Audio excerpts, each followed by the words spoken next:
মৰমৰ ছাত্ৰ-ছাত্ৰীসকল তৃতীয় শ্ৰেণীৰ পৰা ক্লাছ 8ৰ কাৰণে কিছুমান অসমীয়া কুইজৰ প্ৰশ্ন দিছোঁ তোমালোকে প্ৰশ্নখিনি অলপ চাবাচোন প্ৰথম প্ৰশ্ন হৈছে ভাৰতৰ অৰণ্য মানৱ বুলিলে কোনজন ব্যক্তিক বুজা যায় ইয়াৰ উত্তৰটো হ'ব যাদৱ পায়েং দুই নম্বৰ প্ৰশ্ন পৃথিৱীৰ হাঁওফাঁও বুলি কোনখন অৰণ্যক বুজা যায় ইয়াৰ উত্তৰটো হ'ব আমাজন তিনি নম্বৰ প্ৰশ্ন বৰ্তমান অসম সাহিত্য সভাৰ সভাপতিগৰাকীৰ নাম কি ইয়াৰ উত্তৰটো হ'ব ডক্টৰ বসন্ত কুমাৰ গোস্বামী চাৰি নম্বৰ প্ৰশ্ন ভাৰতৰ পক্ষী মানৱ বুলি ক'লে কোনজন ব্যক্তিক বুজা যায় ইয়াৰ উত্তৰটো হ'ব ডক্টৰ সেলিম আলী পাঁচ নম্বৰ প্ৰশ্ন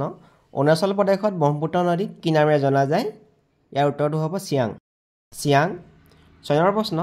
অসমৰ কোনখন ৰাষ্ট্ৰীয় উদ্যান পখিলাৰ বাবে বিখ্যাত ইয়াৰ উত্তৰটো হ'ব ৰায়মনা ৰাষ্ট্ৰীয় উদ্যান সাত নম্বৰ প্ৰশ্ন যোগ দিৱস কিমান তাৰিখে পালন কৰা হয় ইয়াৰ উত্তৰটো হ'ব 21 জুন 21 জুন তাৰিখে আন্তৰ্জাতিক যোগ দিৱস পালন কৰা হয় আঠ নম্বৰ প্ৰশ্ন মহাত্মা গান্ধীৰ আত্মজীৱনীখনৰ নাম কি ইয়াৰ উত্তৰটো হ'ল মোৰ সত্য অন্বেষণৰ কাহিনী ন নম্বৰ প্ৰশ্ন ক্ৰিকেট খেল প্ৰথমে কোনখন দেশত আৰম্ভ হৈছিল ইয়াৰ উত্তৰটো হ'ল ইংলেণ্ড 2028 চনত অলিম্পিক খেল কোনখন দেশত অনুষ্ঠিত হ'ব ইয়াৰ উত্তৰটো হ'ল আমেৰিকা যুক্তৰাষ্ট্ৰ 11 নম্বৰ প্ৰশ্ন পৃথিৱীৰ ভিতৰত আটাইতকৈ দীঘল নদীখনৰ নাম কি ইয়াৰ উত্তৰটো হ'ল নীল নদী 12 নম্বৰ প্ৰশ্ন ৰাষ্ট্ৰীয় মৰ্যাদা পোৱা অসমৰ নৃত্যবিধৰ নাম কি ইয়াৰ উত্তৰটো হ'ল শাস্ত্ৰীয় নৃত্য তাৰপিছৰ প্ৰশ্ন 13 নম্বৰটো বৰ্তমান অসমত মুঠ কিমানখন গাঁও আছে 26,395খন এটো 2011 চনৰ লোকপিয়ল অনুসৰি 14 নম্বৰ প্ৰশ্ন বৰ্তমান আমাৰ ভাৰতবৰ্ষত চৰকাৰী স্বীকৃতিপ্ৰাপ্ত মুঠ ভাষা কিমানটা আছে হেতু হ'ব 22টা